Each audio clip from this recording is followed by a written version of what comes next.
Bismillahirrahmanirrahim. Alhamdulillahillazi anjala ala abdihil kitaba wa lam yaj'al lahu iwaja. Qayyiman liyundira ba'san syadidan min ladunhu wa yubashshiral mu'minina alladhina ya'maluna shalihati anna lahum ajran hasanah.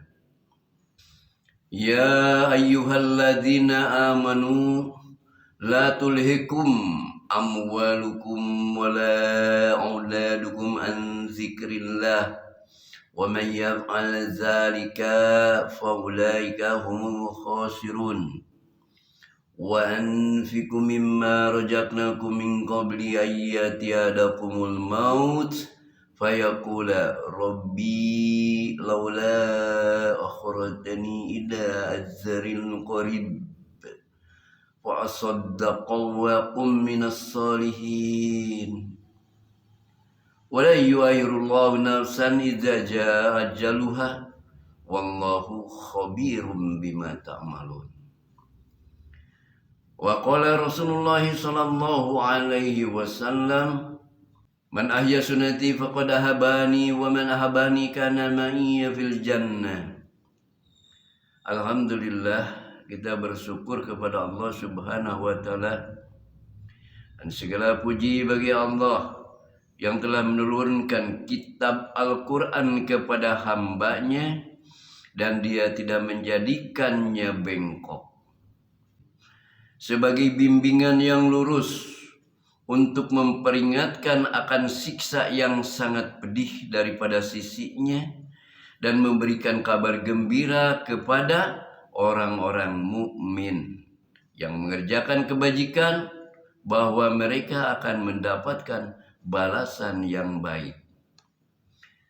Ma'asyiral muslimin wa jumratul mu'minina rahimakumullah.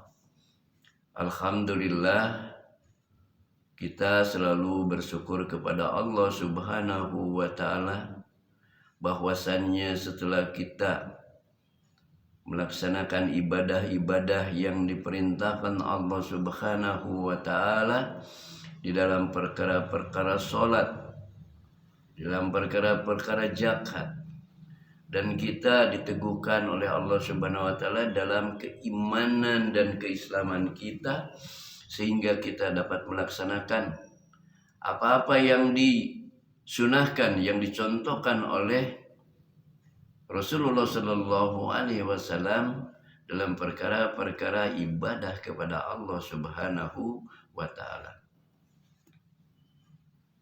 Sahabat filah yang dirahmati Allah Subhanahu wa taala,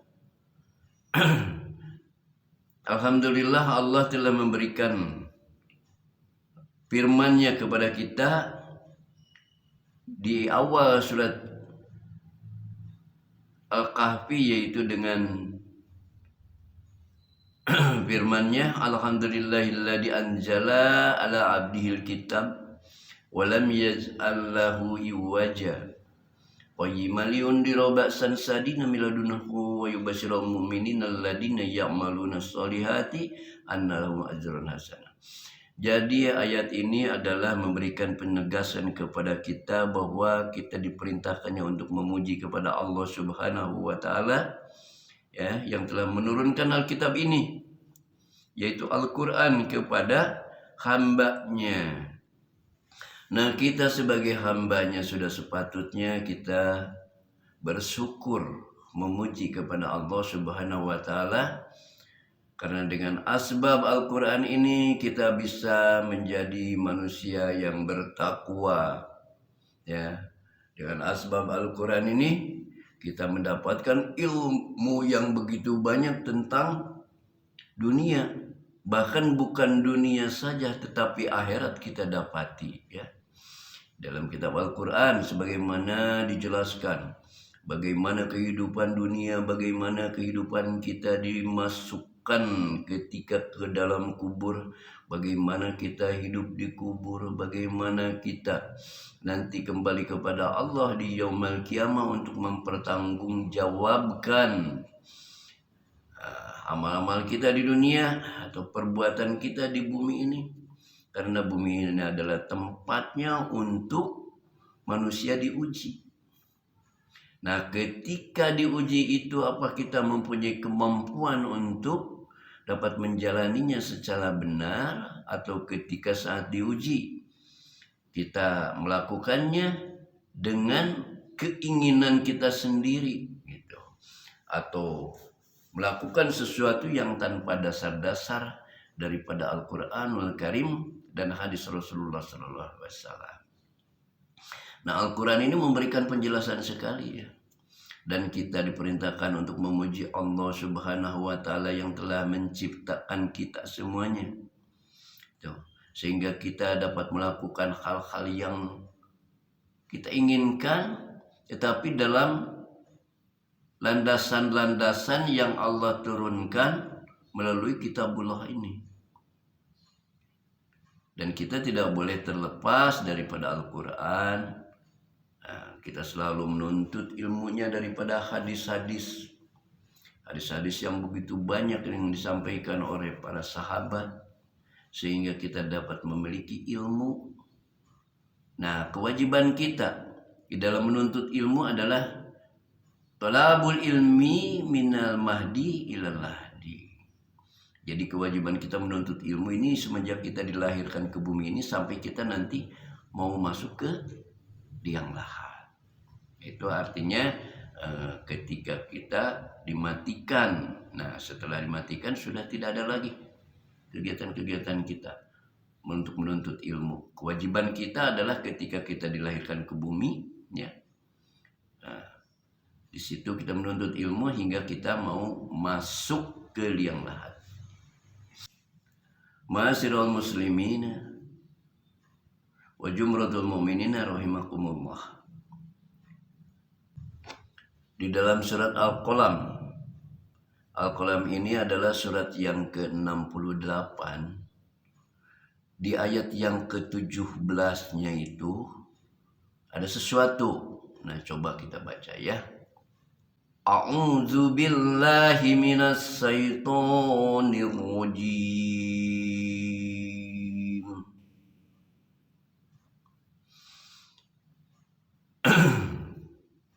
Inna balawnahum kama balawna ashabal jannah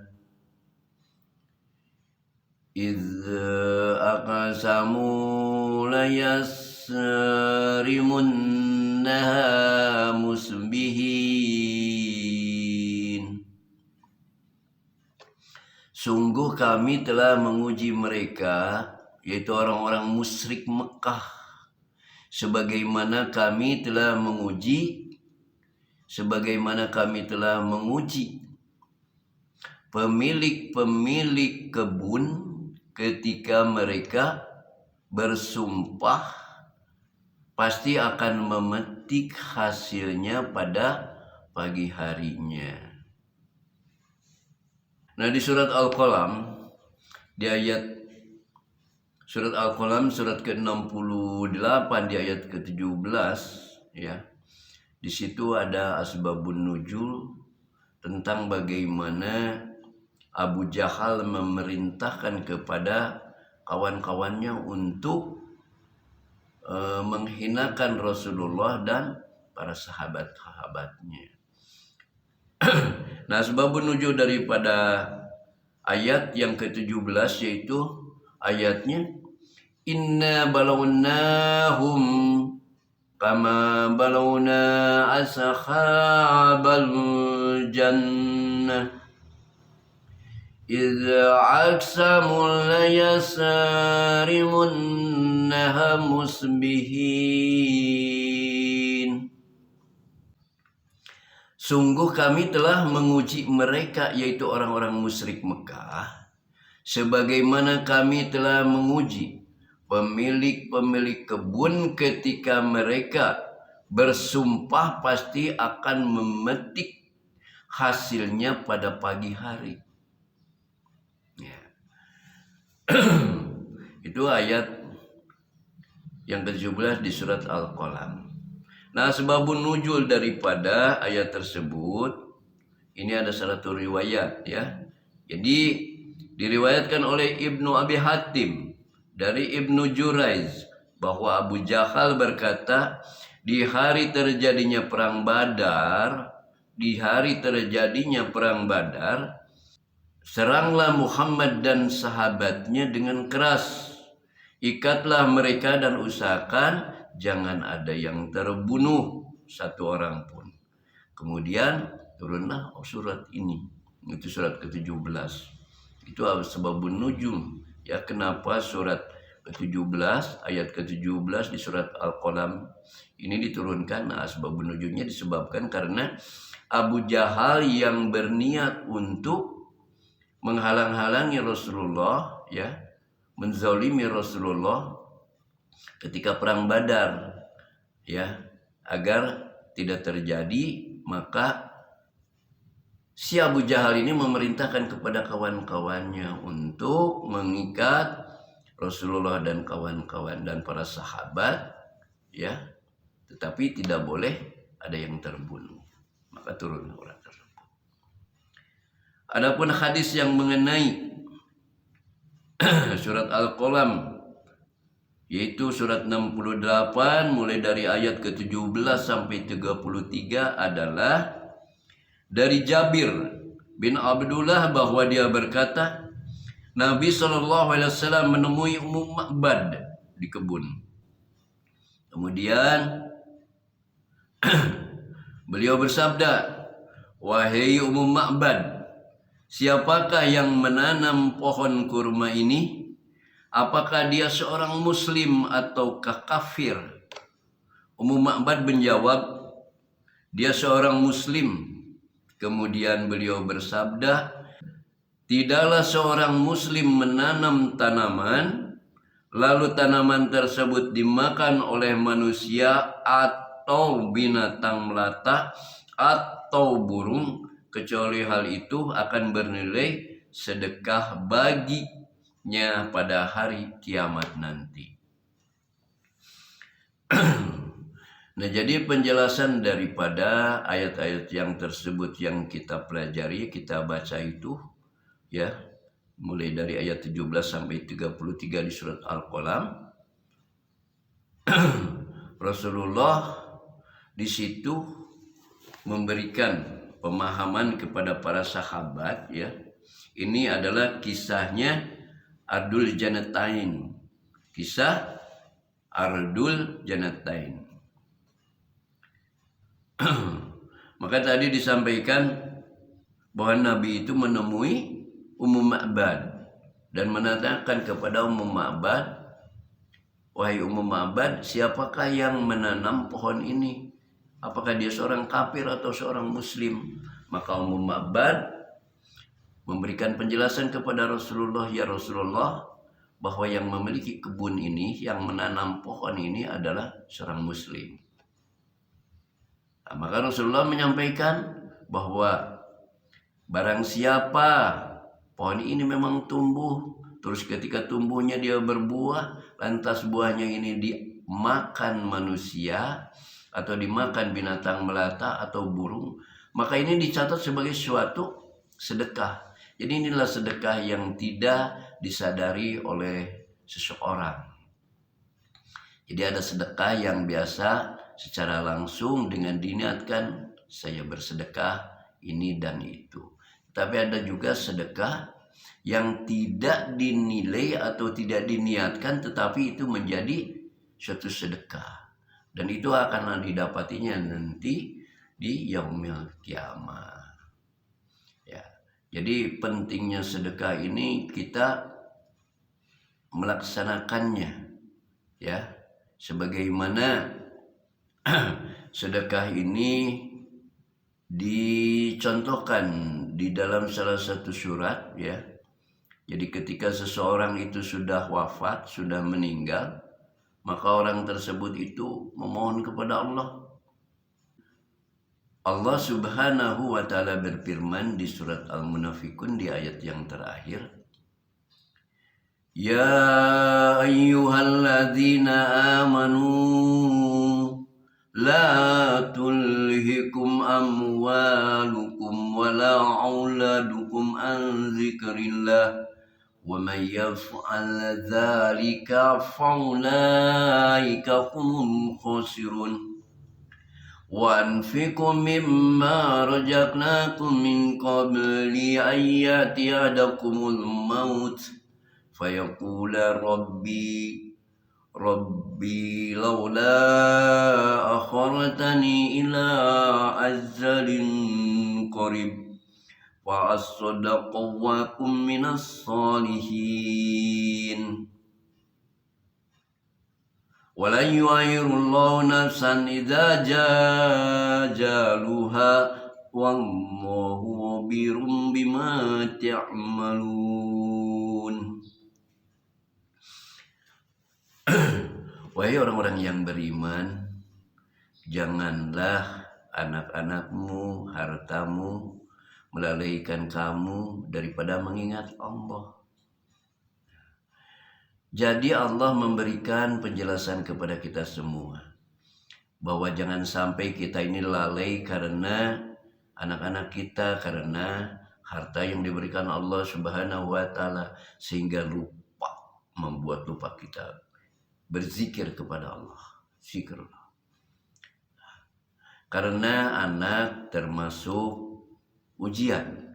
Begitupun harta termasuk di dalam ujian.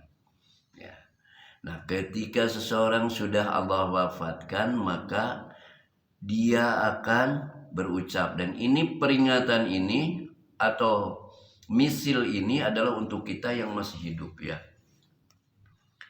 Rabbi laula akhiratani ila ajalin qarib, ya Allah tangguhkanlah kehidupanku sekejap saja. Fasadaqu wa kum minas solihin, bahwa aku akan menjadi seorang yang muslim. Aku akan bersedekah, ya Allah.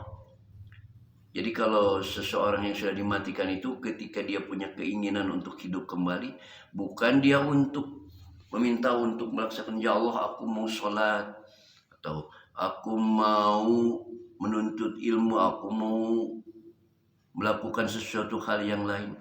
Tetapi manusia yang sudah mati itu inginnya bersedekah. Nah, maka kesempatan kita yang masih hidup, mari kita sama-sama bersedekah, ya, bersedekah, karena memang kita diperintahkan oleh Allah Subhanahu wa taala untuk melaksanakan sedekah sekecil apapun sedekah itu, ya. Kalau kita mempunyai keimanan, ya, keimanan kita di dalam melaksanakan kegiatan-kegiatan sedekah, termasuk kita melakukan misalkan kita memberikan sesuatu hal yang orang lain memang membutuhkan, ya, terus kita dapat mampu membantunya atau memberikannya, nah ini termasuk suatu sedekah. Atau kita melakukan hal-hal yang tidak bernilai seperti harta. Nah, kegiatan kita melakukan, misalkan contoh kita membuang kotoran di jalanan, melemparkannya ke pinggir, ini adalah sudah dinilai sebagai suatu sedekah. Jadi ada sedekah jariyah, ada sedekah amaliyah. Nah, nilai-nilai seperti ini nanti akan tercatat oleh Allah Subhanahu wa taala, ya, oleh para malaikatnya, dan nanti kita akan dapati di yaumil akhir. Jadi di akhirat ini semuanya akan terbuka, ya. Maka ketika orang yang sudah mati dia mengatakan, ya Rob, ya Tuhan kami, hidupkanlah aku sebentar saja, atau kembalikanlah aku ke bumi bahwa aku akan bersedekah. Nah, itu keinginannya. Maka selagi kita masih hidup di buminya Allah Subhanahu wa taala ini, yuk saya ingatkan untuk diri kita sendiri dan untuk mengajak kepada saudara-saudara semua untuk melaksanakan sedekah. Sedekah apapun, sekecil apapun, karena ini akan bernilai di hadapan Allah Subhanahu wa taala nanti, dan akan menambah timbangan kita pada sisi sebelah kanan dalam suatu kebaikan. Ma'asyiral muslimin wa jumratul mu'minin rahimakumullah.